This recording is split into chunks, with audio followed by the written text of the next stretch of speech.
And a good evening, ladies and gentlemen. Welcome to round 6 of the Touring Car Championship for 2023. We're here at Thruxton at the halfway point in the championship. I'm on the grid with just under 30 seconds to go now until lights out. So as it stands after qualifying, as you saw, Matt Daly kept control of that qualifying session in the end by about a tenth of a second. It's Matt Daly, Alan Matthews on the front row. Will Inglis, Rosie Oliver with a strong qualifying for Rosie there in P4. Second row, and then we have Andrew Brammer and Paul Millman lining up on the third row. Steve Knight, Rob Whitney and Guy Swarbrick behind. So we're ready to go heading down towards turn 1. That long, fast right-hander, and we are away. 6 rows lights on the gantry, and we are clear now. Good launch there for everyone, really, actually, as we head into that first corner. Matt Daly defending well. That was a very clean getaway for everyone involved there, so well done. Paul Millman making a position through that first corner there. Alan Matthews up the inside into the right-hander. Rosie Oliver, unfortunately, not sure if that was contact. I think it wasn't contact, actually. It was just a little bit too deep on the brakes, and she spun round. Unfortunately, that is her race to a premature end. Steve Knight, Andy Brammer and Rob Whitney all involved in incidents as well at the start of this race. So we see now it's now Alan Matthews, Will Inglis, Matt Daly and Paul Millman in the top 4. We're on board at the moment with Matt Daly 4 back on that second corner rather, overtaking opportunity that was capitalised upon by Alan Matthews there. As we see behind him, it's Will Inglis and Alan Matthews who are enjoying their battling, and Will Inglis taking the slightly wider line, shall we say. We'll maybe let him get away with that one. I think we will. It doesn't matter anyway, because Alan Matthews has gone up the inside there and takes the position back rather from Will Inglis. Having a look now at Rosie Oliver. Rosie Oliver's got ahead of Guy Swarbrick. Guy Swarbrick on those medium compound tyres here as we jump back on board with Paul Millman. Now Paul Millman up into 3rd position, so I think Will Inglis a little bit caught out at the end of the lap there with his slight little rallycross detour, shall we call it. As we head back into that first corner though, it's still Matt Daly leading this race. And yeah, let's have a look at Guy Swarbrick here, because Guy Swarbrick on that medium compound tyre, as we say, we've seen in the past in both the single seaters and of course last time round at Brands Hatch in the touring cars.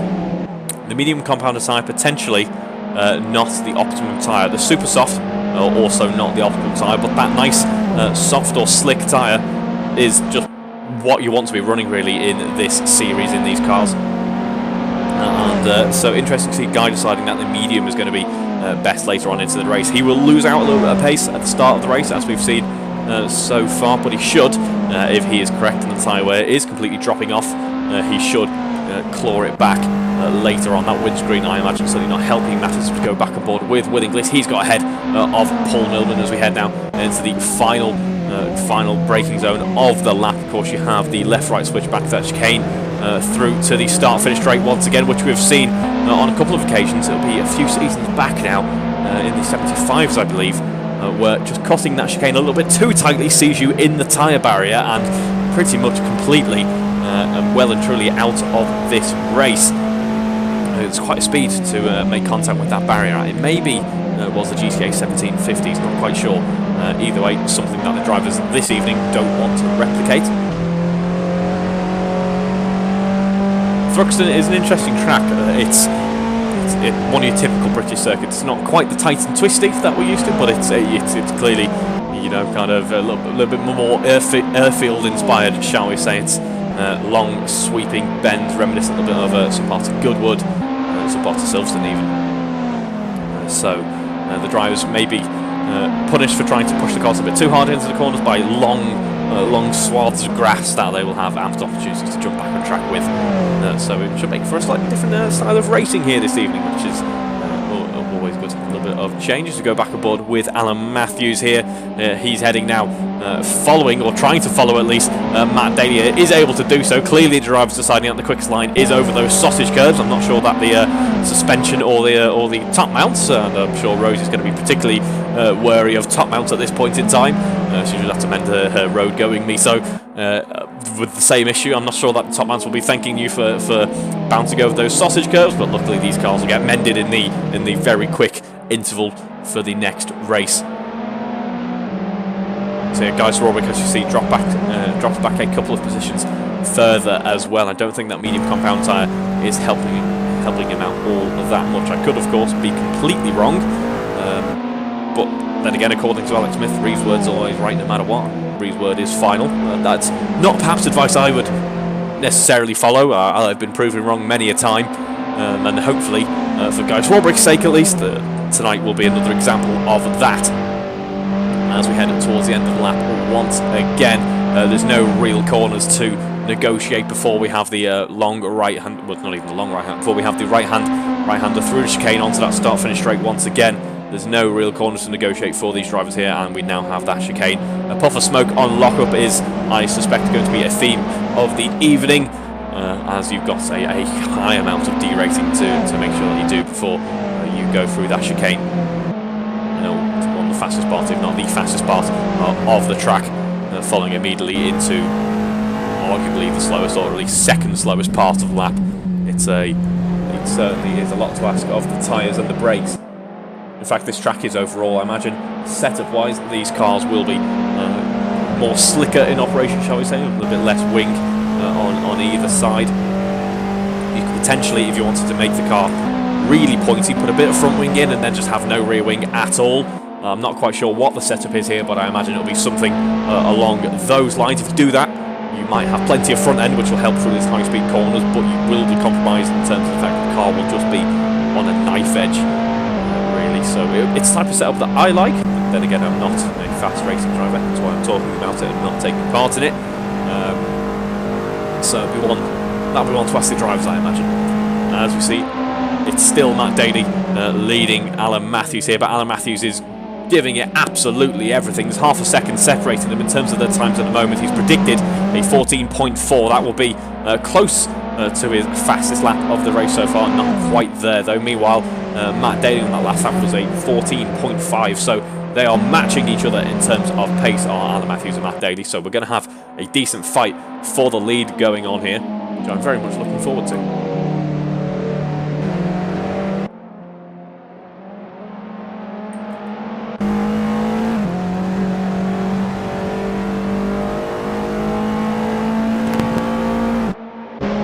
Elsewhere in the field, we're on board with Rob Whitney at the moment as we head down that start-finish straight. Will Inglis, a bit of a disaster of a race for him. Rosie Oliver's worked her way up into fourth, but that is at the expense of Will Inglis here, who up the inside, late on the brakes. Not even that much braking really here at Thruxton. Gets the move done on Rob Whitney, but Rob Whitney is fighting back. He's got the outside for the next right-hander here, but that doesn't matter. He's going to hang it around the outside. That is a great move by Rob Whitney, and up into 6th position now. Will Inglis, by the looks of things, is he... yeah, Will Inglis is lapped traffic, I should mention. I completely missed that, so I do apologise, but he is trying to unlap himself here, which of course he is entitled to do so. There's no real blue flag kind of scenario here in the AROC racing leagues. We just ask that the drivers are courteous to each other. So we see now as a Will Inglis, looks like he might have a little bit more pace on hand. We don't have a predicted time from him yet because we haven't had a consistent enough run from Will Inglis so far in this race. It's not been a race to remember for him, really. He'll be wanting to try and turn his fortunes around for the next one, the reverse race, of course, where the top 8 gets reversed order. As we head now into the final chicane on the lap once again, big lock-up, a little lock-up there for Rob Whitney, but a big one for Will Inglis, and we get back onto the start-finish straight. He's having a look around the outside, but he just can't quite find his way past. It looks to me that Rob Whitney's car potentially better in terms of overall grip, and that's allowing him to get on that throttle earlier, and he can just sort of romp away down the straights. As you can imagine, there's a bit of damage there. Oh, there's quite a lot of damage actually on Will Inglis's front suspension as Rob Whitney locks up and nearly goes off the track. Is able to keep it on the grey stuff though. Yeah, Rob. Oh dear, that's a bit of that's one way of getting past. It was a fairly rough and tumble overtake there, but Will Inglis has now unlapped himself. I don't think Will Inglis though is too much in control of that, so I wouldn't be too frustrated there, Rob Whitney, because we'll try and stay in the interior cam here, or ideally we'll get the reverse interior cam in just a second as I very professionally... No, that's my car. Am I in a Giulietta? I'm in a Giulietta. Oh, thanks, Guy. I've got an early Christmas present. Not that I didn't like the 75, but... oh, my camera car has been upgraded. Have I only just noticed this? Maybe this 75 I'm sorry, I'm very distracted here. Maybe the 75 was, after so much time sat there idling, it's finally giving up the ghost. And as such, I've been upgraded into a nice Giulietta WTCR. In fact, yeah, no, there is a 75 registered to the server, so not quite sure why it didn't take that. But, you know, I'll take the Giulietta happily any day. It's one of my favourite touring cars. It's a very nice car to drive. As we see Will Inglis and Rob Whitney by the looks of things, further contact here, and this time it's Will Inglis off the track. What we were saying before, I was slightly distracted by a camera car. Somebody else in a camera car as well.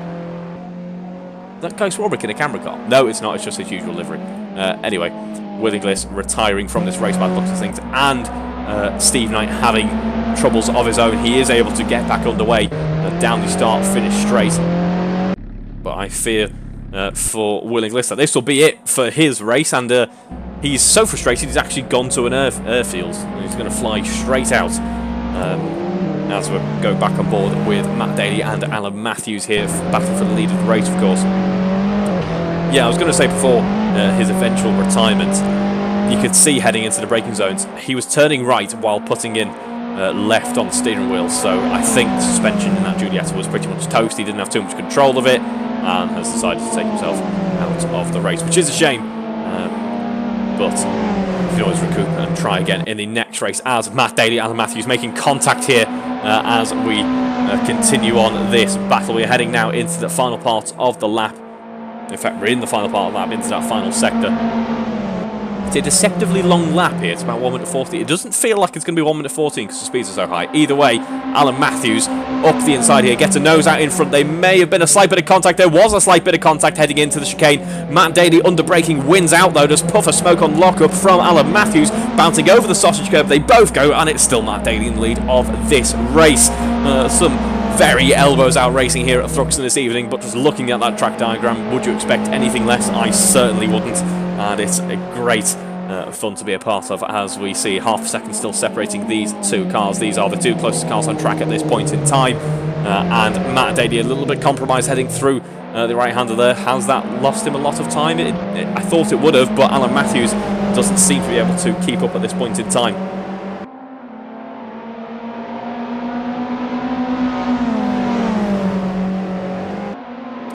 Bouncing over the curbs then up onto two wheels, a bit of a common theme with these Giuliettas really, and it's still 0.4 of a second. That's a common theme in this race between these two leaders. They've got quite used to, I think, at this point, running alongside each other so close together.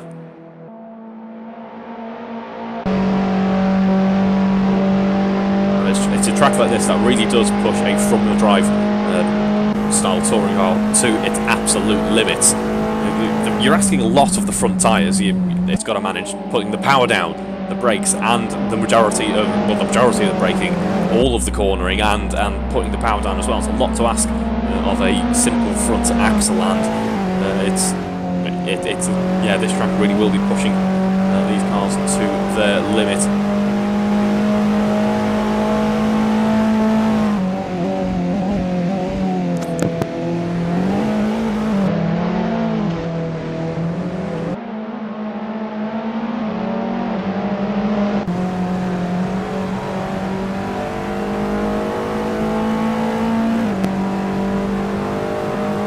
Continue on, the gap expanding ever so slightly now between these two cars. As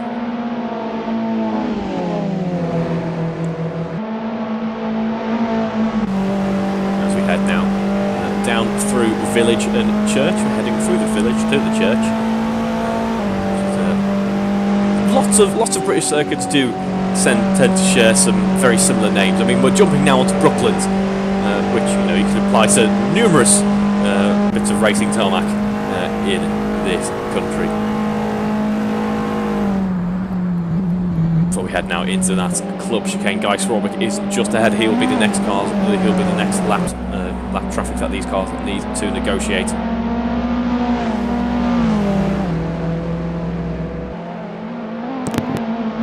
There, Matt Daly, as he bounced over those curbs, there was a very slight switch to the back end there. It looked like it wanted to step out as he jumped back onto the ground with all four wheels. He was able to keep hold of it. I imagine the aero putting in a bit of work at these speeds.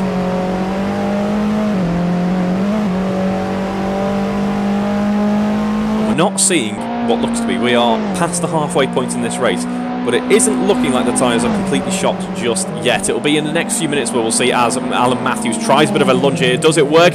He keeps a lot of speed through. There was contact actually as we head into Goodwood. It was through Noble though, where he just chucked the car in and it seemed to grip up well for him. Could this be the all-crucial overtake here? We'll just have to see what the pace is looking like in a moment's time. Was it the case that Matt Daly was a cork in the bottle, or is he going to be able to fight back now as we head down through Brooklands once again? They're getting closer and closer to that lap traffic up in front, and we head into the chicane once more. Will Matt Daly try a move from that far back? He'd be very brave to do that. He's going to try that anyway, around the outside. That gives him the inside for the middle part, but he has to concede and dive back behind before we get onto the start-finish straight through the first corner once again now.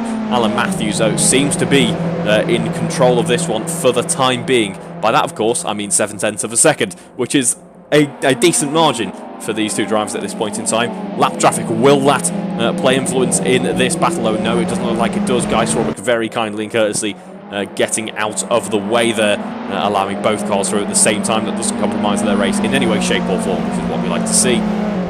And we continue on. The margin has closed down ever so slightly. It's now half a second between Alan Matthews and Matt Daly as we jump through Noble once more. This time now, no late lunges, no brave navigation of those parts of the track. It's just simple racing for these two, and it looks to me that Alan Matthews is beginning to build a very slight lead here. Lost out through the first sector, 26.1 in comparison to 26.0. Might be able to put that down to traffic. Through the second sector though, it was a 21.6 in comparison to a 22.4. We are of course in that third sector now, but as it stands, Alan Matthews is constantly building that gap up as we head through the chicane once again. You see what I mean? It's distance-wise and time-wise, it's not the shortest track in the world, but it seems to come thick and fast in terms of how the corners roll into each other, just because of the speeds involved, I think.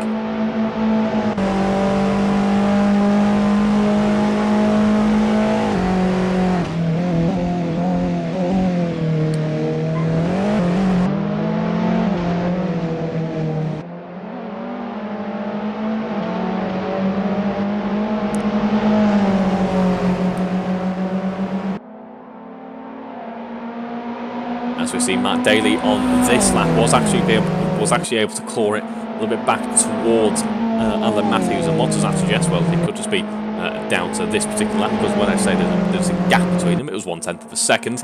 What it could be down to is the setups of the cars. Sector 1 has arguably the lion's share of the tight and twisty stuff here at Thruxton. You've got Campbell, Carver and Seagrave, all kind of one big corner complex of 3 corners, of course, but they all kind of lead into each other and are very important, and they are the slowest part of the lap. Of course, you've then got Allard as well, which is one of the slower parts, and before you have Sector 2 and Sector 3, which open up nicely as we head down towards Allard once again. But that could be where Matt Daly, with a little bit more aero on his car, is able to claw back some time.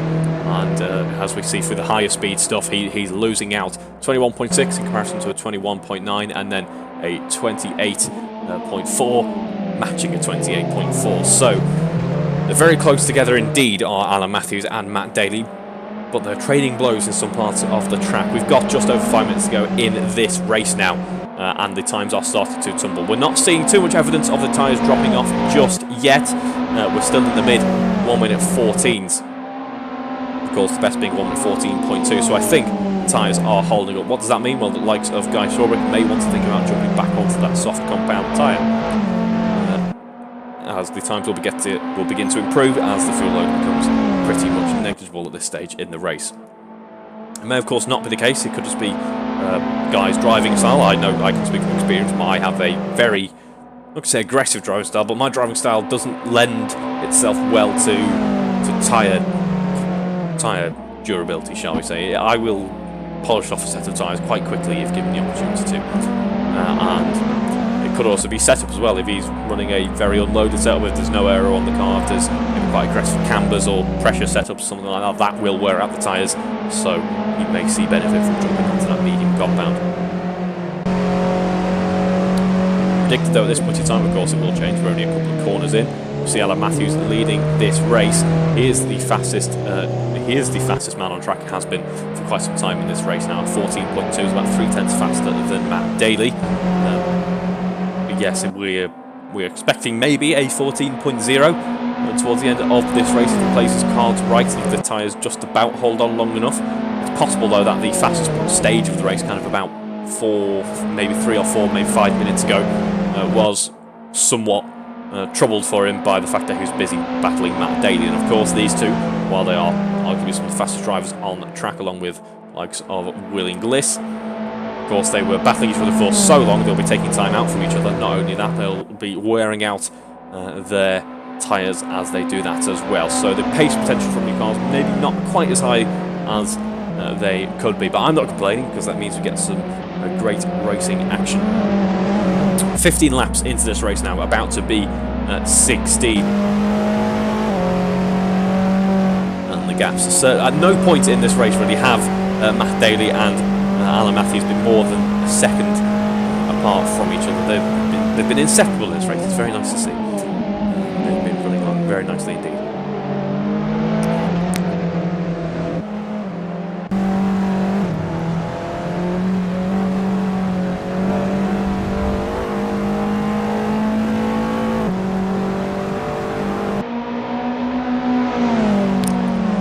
As we see further down the order here, we have a change in positions between Rosie Oliver and Andrew Brammer here.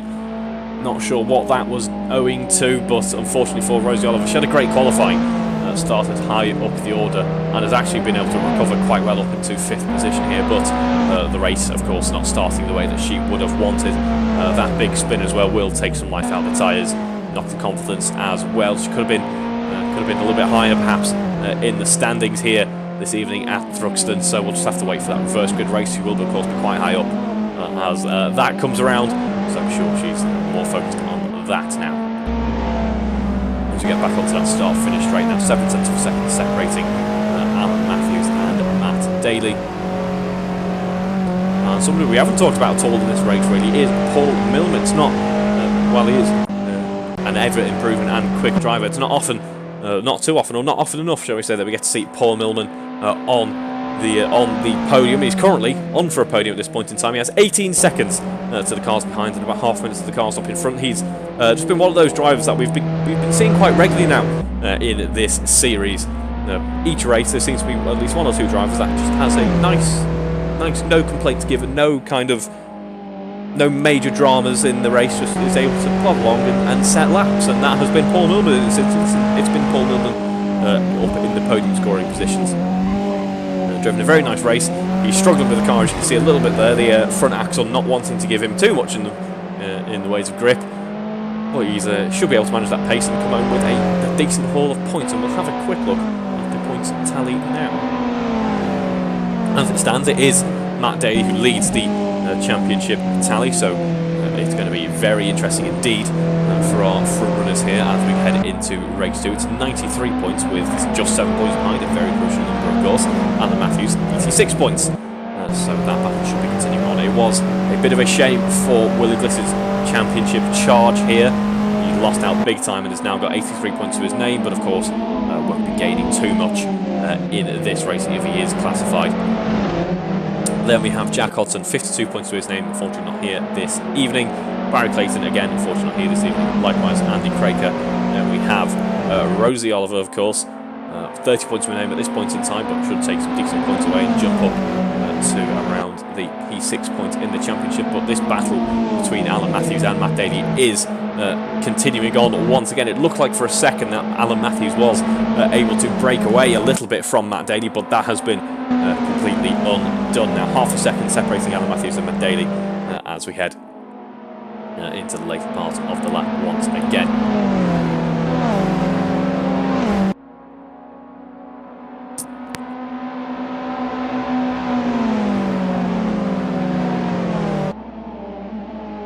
Heading into club once more. Drivers are really being very aggressive with these sausage curbs. I imagine there is probably a point at which if you hit them in just the wrong way, it's going to spit you out completely.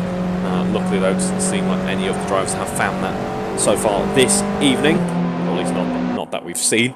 Maybe Steve, we saw Steve and I had a bit of an off around about that part of the track earlier on. Now with 40 seconds to go in this race, this will be the penultimate lap of this race.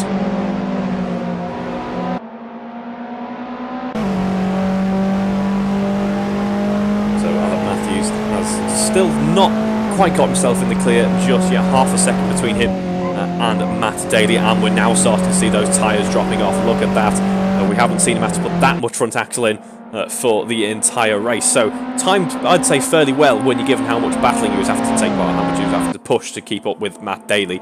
I don't think his tyres have done too badly at all. I think the soft compact tyre, that slick, should do well in the reverse grid race if the race is slightly different for him.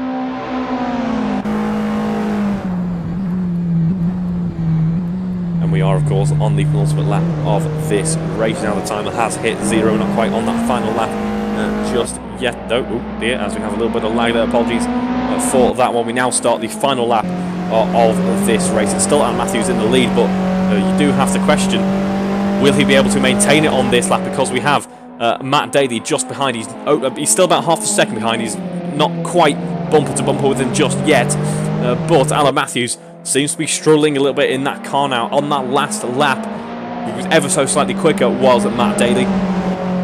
Although they were very similar indeed. The times have dropped into the 16s now. The tyres have really begun to drop off now. And that's what it's like for these front runners. I can't imagine what it'll be like throughout the rest of the grid as well. We see Paul Millman losing a lot of pace on this lap as well. Hopefully he's been able to continue on well. He has. He just really needs to make sure he brings this home comfortably now. Alan Matthews, so half a second still between him and Matt Daly. It's looking better by the second for the man in the green and white car here. That gap, though, is closing as we run down through Brooklyn. It's not closing by enough, though, for Matt Daly to really make a charge of it, though. One more corner to negotiate before Alan Matthews is able to take the trophy away here. Has he slightly overdone it through the final corner? I think he has, but he will just about get away with it. Alan Matthews takes this race 1 victory. Matt Daly, just a 10th behind, comes home P2. And then we have a little bit of a wait down to P3. What a great battle, race-long battle for the lead here between those two front runners. We also have Rob Whitney coming home, classified P6 in the end. And then a short wait down to the drivers just behind.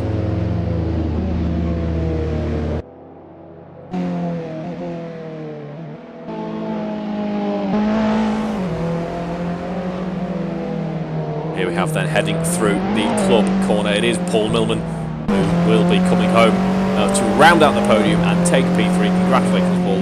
Great finish, great point haul, as well as we have a bit of a formation forming up on the in-lap here for our race leaders. Great battle overall. If that is anything to go by, I'm sure race 2 will be just as exciting. We have Andrew Ramacombe going P4 again, just like Paul Brady, and something that Andrew Rammer is no stranger to. Just quietly has these nice solid races, not quite eclipsing the podium constantly, but always bringing home good points. Then we have Rosie Oliver, comes home P5, I think running out of fuel as she does so. And then we have Rob Whitney, Steve Knight, and then Guy Swarbrick there in P8. Will Inglis not classified, so unfortunately we won't take any points from this race. It's a shame for his championship charge. Let's see what he can do though in race 2, the reverse grid race. Of course, he will be starting from the back, coming up in just a few minutes' time.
welcome back to the action here at Thruxton, ladies and gentlemen. It is race 2 of round 6 of the Touring Car Championship here the 939 Corse Touring Car Championship. Halfway through the season, would you believe it already?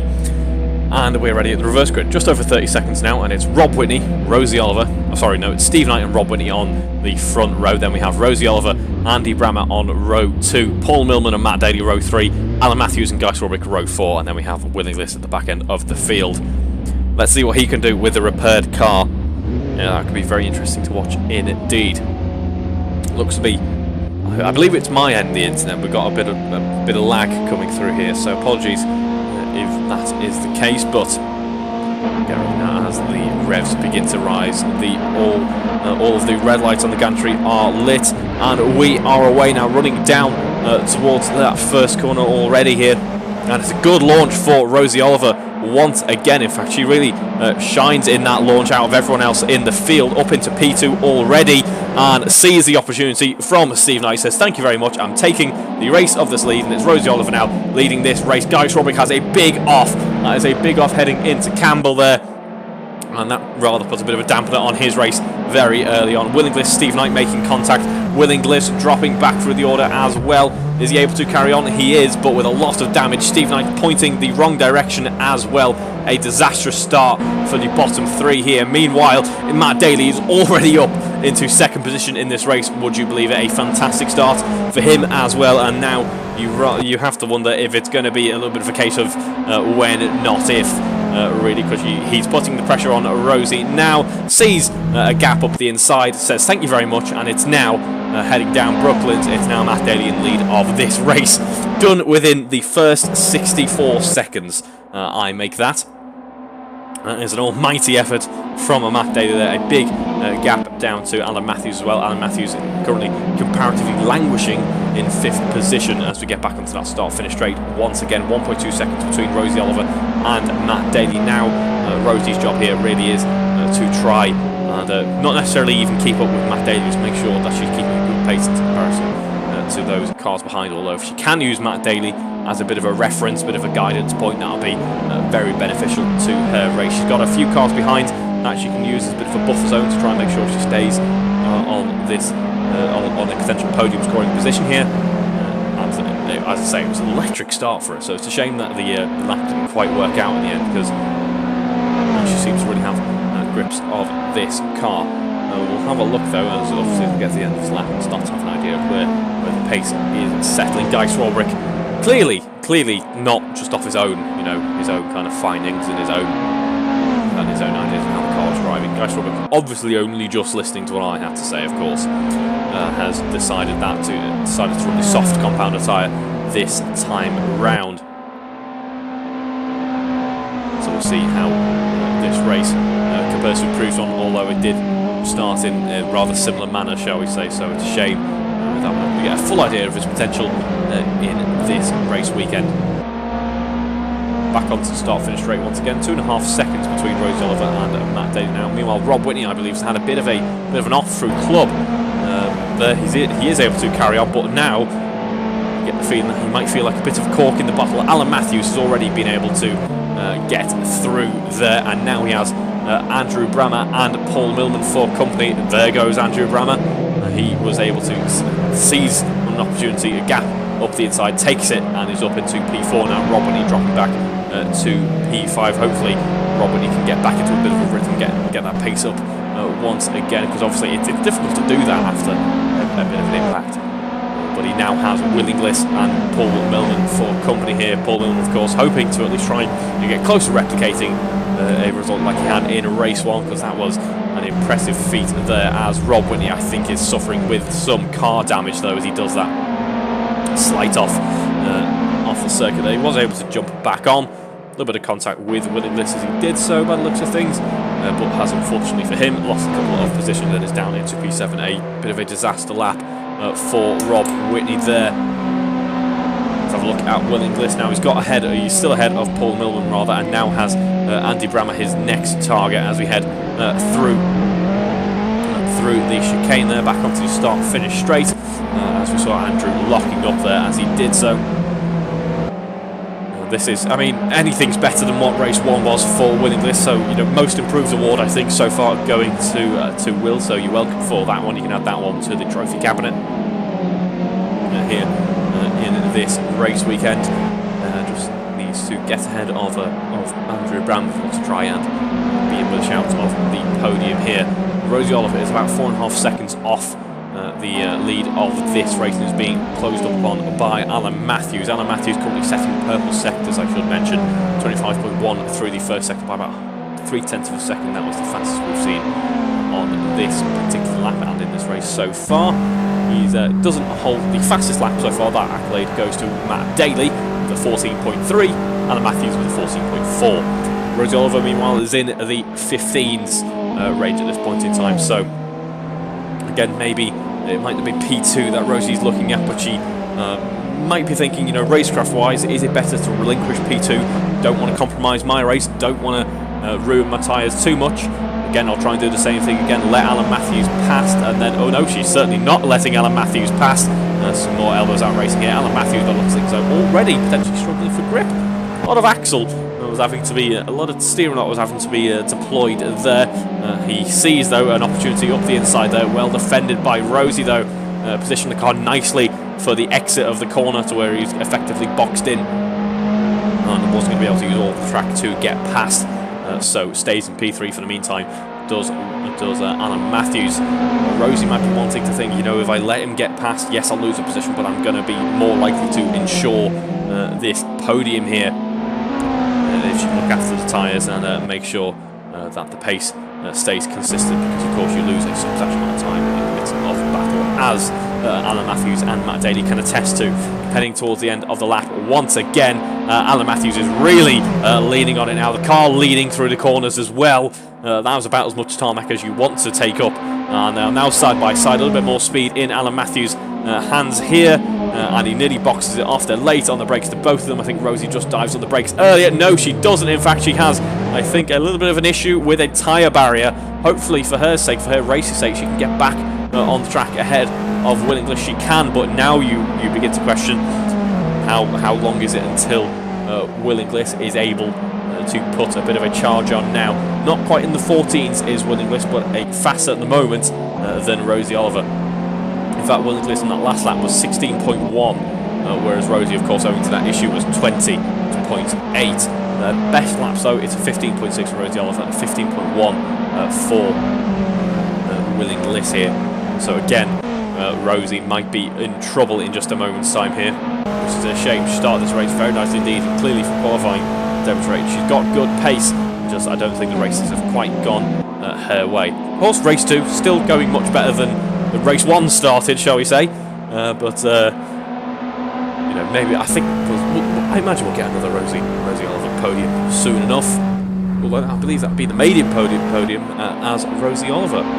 So let's hope we can get that soon enough.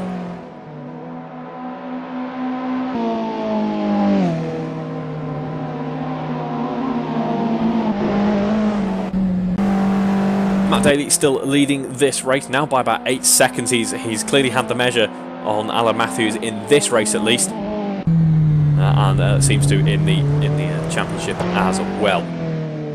Although I say that, of course, Alan Matthews just winning out in race 1. We are now, as we see, Will English is able to get past Rosie Oliver now and up into P3. Oh, Rosie Oliver having a big off there. That's one of the biggest offs we've seen in a while. She is luckily able to get back underway. Is going to wait very courteously for Rob Whitney to get past safely. But unfortunately for Rosie Oliver, it's down into 7th position. What a shame. That was an utter disaster really, that corner. That car pirouetted around in the air. That was a fairly nasty impact. And I think Rosie's lucky, at least I'm right in believing that she doesn't have a direct drive wheel. Otherwise that would have been a little bit painful on the wrists. But Will English now up into P3, Andy Brammer P4, Paul Millman P5. So Will English, this race going notably better than race 1, shall we say. It's been a notable improvement up into the podium scoring positions at this point in time, although I have a feeling it won't be completely unchallenged in this race. Both drivers, both Andrew Brammer and Will English in the... Oh dear! No, that will certainly not help matters, Will. I'm sorry, the commentator's curse. kind of not really. It's kind of the opposite as to how it usually works. Usually I say something good and then something bad happens. I said maybe we'll have problems, and then Willie Bliss just kind of stopped, courtesy of a barrier. It was sorry, I didn't put it there. I promise. I wasn't predicting anything. I haven't, you know, placed bets or anything. I promise. And now that looks like it's rather affected the handling. To be fair, if I was a car and I got ploughed into it, that was the wrong point in that sentence to stutter. I'll rephrase that. If I was a car and I got crashed into a barrier at 70 miles an hour, if not more, I too wouldn't be very happy and my handling would be slightly affected.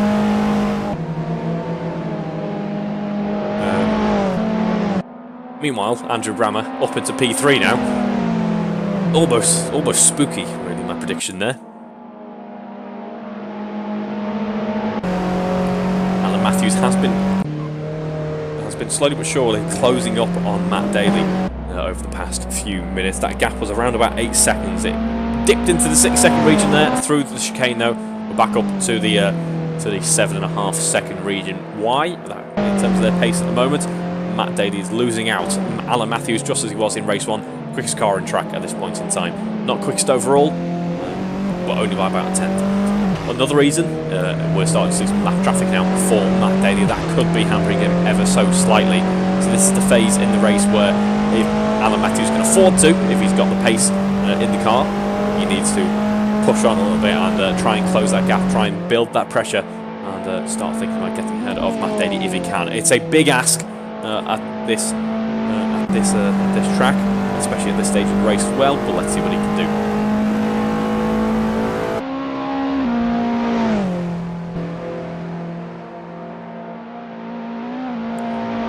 So in terms of the championship then, Alan Matthews in race 1 did close up, of course, to Matt Daly. That gap now standing at around about still 7 points apparently. The points are registered. I don't think this is entirely accurate here, so see if we have any changes for position. Rosie Oliver jumps ahead of Andrew Brammer, Paul Brady, of course, but he's 2 points off the back of Barry Clayton and Andy Craker. Barry Clayton not the usual series we see for season we'd see from him. I think it's just owing to attendance. Unfortunately, he's not able to bring the challenge that he would want to, but that does mean that Rosie Oliver will be fighting for the top 5 if things continue this way. Speaking of a fight in the top 5 though, it's a battle between Andy Brammer and Paul Millman. Paul Millman spurred on by that great showing in the previous race, of course, now maybe trying to push on with Andy Brammer here. In terms of their pace at the moment, we didn't really have a look at the comparative pace of Paul Millman. We're just going to remark about how good he was in race 1. I can tell you though that Paul Millman has both the better current pace and the better overall pace, to the tune in both cases of about 0.2 of a second. So small advantage to Paul Millman. The question is, will he be able to execute his race well enough? Oh dear, especially with that lack of front end grip there, to make that 0.2 advantage turn into more like a half a second advantage, which is what he'll need to do in order to try and get that overtake executed.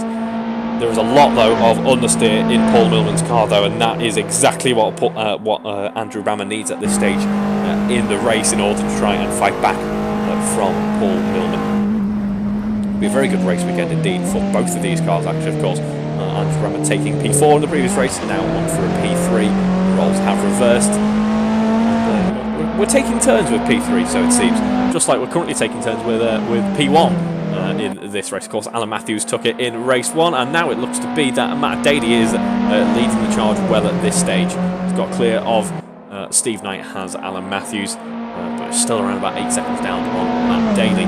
So it'll be a decent haul of points for a few drivers here this weekend, which is good because we're at a crucial stage in the championship charge now. We're now at the point where there aren't too many races left in order to try and turn around your championship, but at the same time, each race it's an interesting stage in the race. In the series, it is around the halfway stage.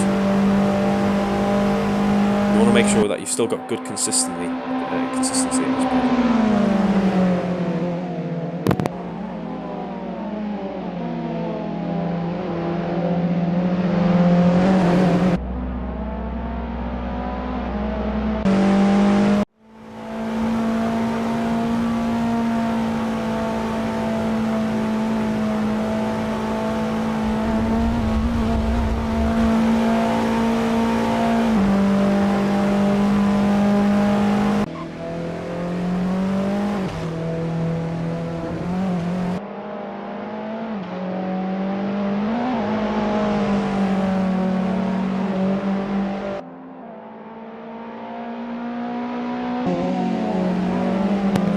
the moment with Andrew Brammer. Of course, has built up that lead a little bit from Paul Millman. Still not insurmountable though, so it'll be interesting to see how it plays out later on. Of course, still 10 minutes to go in this race, just over the halfway stage.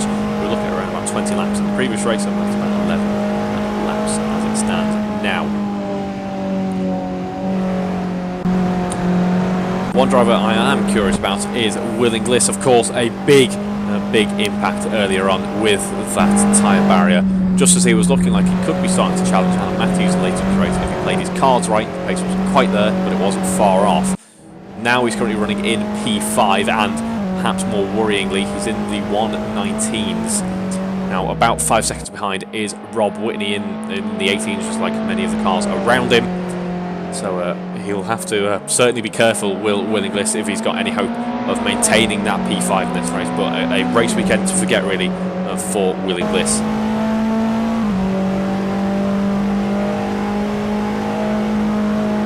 We do, in fact, have a bit of an update as well for Will Inglis. He was saying that he had such a big impact that actually the virtual stewards decided that he was going to take a lap off him, and he did try leaving the session, rejoining to try and get rid of that, but it wasn't to be, unfortunately. So he was out of the count in the race anyway. So he had a quick walk back to the virtual paddock to tune into this stream as well. So so it was good. Nice to see you here watching. Will, unfortunately, not the best circumstances for that. But as we say, it's still not an ideal race for Will, but certainly going better than it was in race 1. And that tea break does sound nice. I think I'll have one of them after we are done.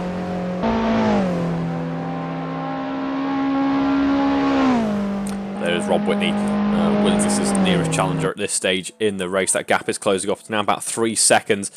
He's been keeping up that pace advantage well, has Rob Whitney. I think, though, it could be that Will Inglis is looking a little bit quicker on this particular lap. Strong first sector, though, for Rob Whitney, so that is one thing to watch out for. Guy Swarbrick on those soft compound tyres, of course, now currently running in 8th, ahead of Steve Knight here. Alan Matthews, meanwhile, still 8 seconds down on the lead of this race, but has just set a personal best sector 1. In fact, the fastest sector 1 we've seen so far in the race. It was a 25.1. Strong showing through that first sector. It's actually a bit of an inverse to what we've been seeing so far this evening. We do have some lap traffic for Alan Matthews here in the form of Guy Swarbrick. He gets past very easily indeed. Guy Swarbrick not putting up any challenge there, of course. As we head through the chicane now, where it all went wrong for Will Inglis on this lap.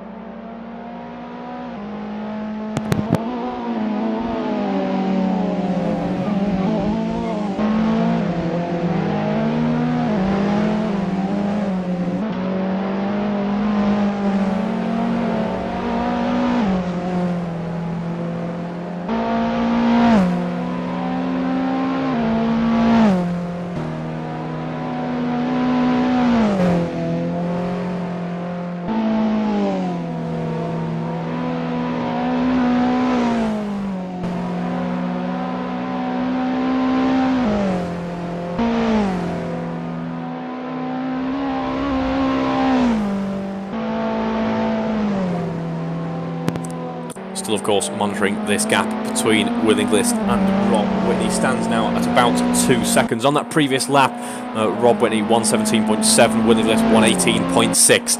I think I want to actually have another look. We did this in race 1. We saw how his car was looking like from the inside the car. I want to do that again. I want to see just what condition he has been left in here. Nope, what that will do is take a screenshot instead. We won't quite let us. There we are, maybe. Just about, yes.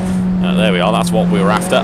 You'd think after a set of Corse being out for 10 years now, I would have finally learned those hotkeys.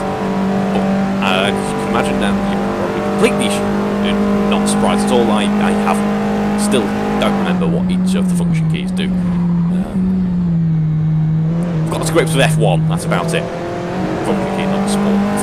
As we get back onto that start-finish straight though, you can see there, yeah, he'd have to put in a little bit of a left lock just to go in a straight line. It doesn't look quite as severe as it did in race 1, but it certainly doesn't look very raceable at all. So props to Will Inglis here for keeping on with it, keeping up with it, as Rob Whitney is now about a second and a half behind, and make that about a second behind at this stage on the lap, and it's going to make for a bit of a battle late on in this race, which is what we like to see.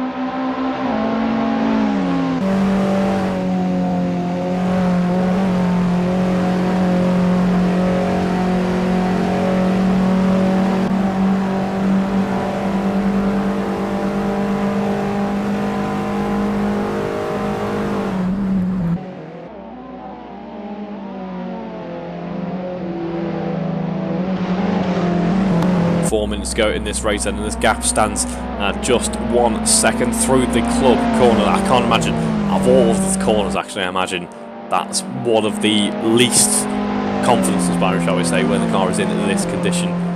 Maybe the likes of Brooklands as well, just because the track's slightly, you know, ebbing and flowing towards you as you continue on. Especially with that steering, I can't imagine it's fun at all. Now, at this stage in the race, what we'd expect to see is the tyres beginning to drop off ever so slightly. So that might play a bit of a factor at this stage in the race. The gap now standing at about half a second between Will Inglis and Rob Whitney. And the next car that these two drivers have to contend with in terms of lap traffic will be Steve Knight and then Rosiola, of course. Rosiola, for what a unfortunate turnaround for her in this race. It just wasn't to be despite some great moments so far this weekend.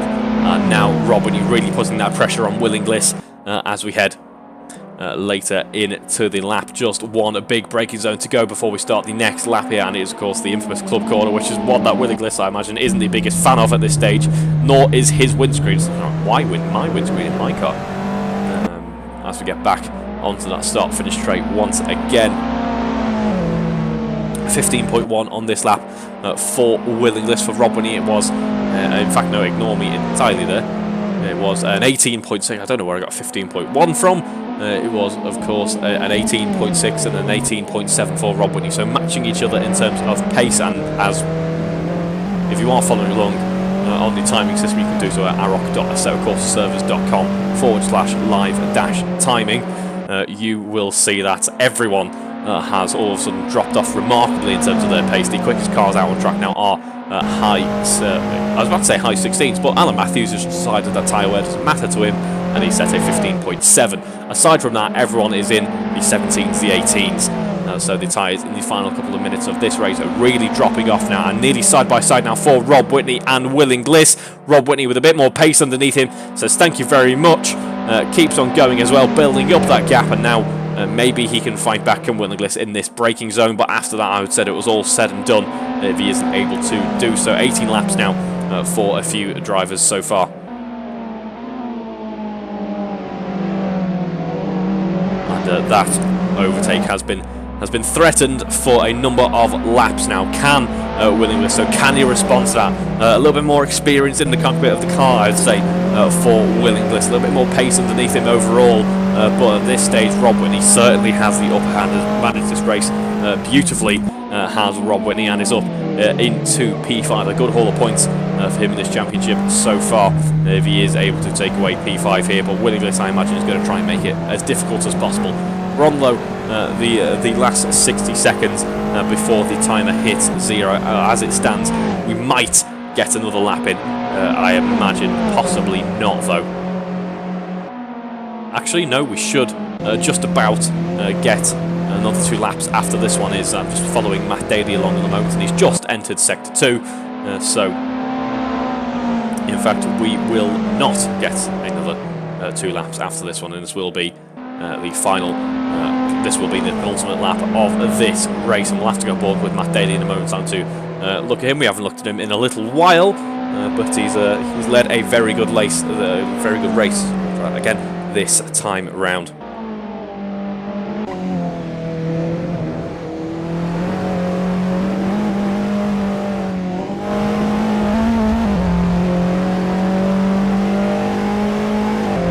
Start on next lap then. Will Inglis losing a second on the previous lap. Rob Whitney must be quietly confident now in the cockpit of his Giulietta. I think I've said Julia quite a few times this evening, actually.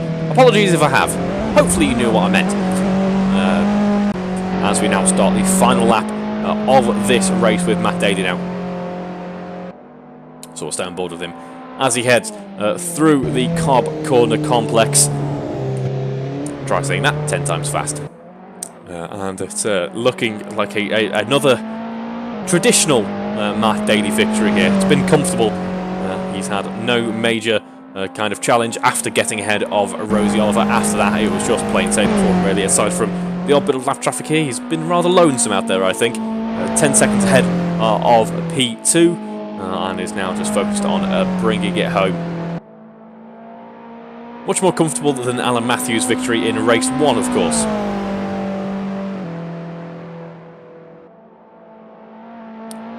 Actually extending the gap on this lap. He's dipped back down into the low 15, so we might be seeing another point here where he's looked after the tyres well enough and the fuel load is now really cripplingly low that the car gets a little bit quicker once again.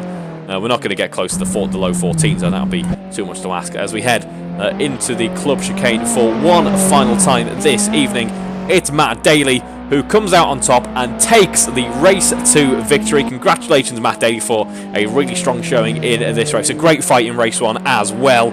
It was a decent weekend for Matt Daly once again, and he responds well to the slight challenge towards his championship charge. Alan Matthews was able to deliver in race 1, and Matt Daly says, nope, I'm still going to fight you, as Alan Matthews comes home P2 in the end there.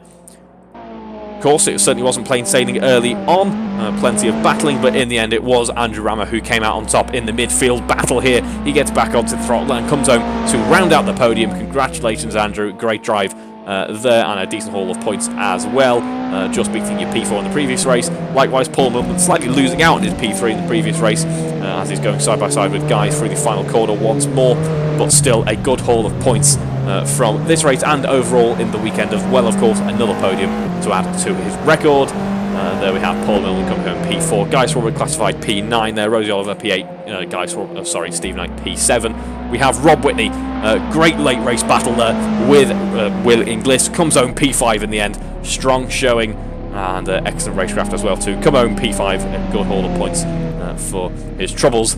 And then congratulations, I think arguably up there with driver of the day, really. Maybe not for race 1, sorry, but race 2.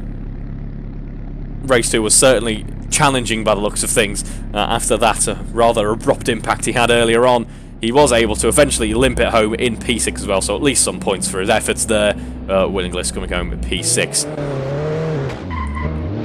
We do have some Matt Daly victory drifts, which is what we like to see in the Giulietta, of course, which is, I think, thoroughly deserved. And there we have Alan Matthews with some victory rallycross, victory impression of Will Inglis a few laps ago.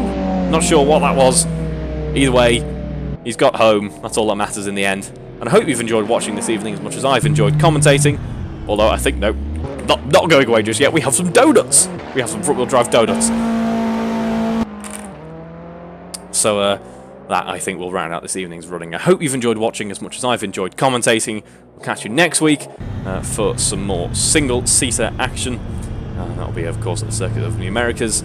And, of course, we have, in a fortnight's time, the next round of the Touring Car Championship. So thank you very much for watching this evening, and a good night.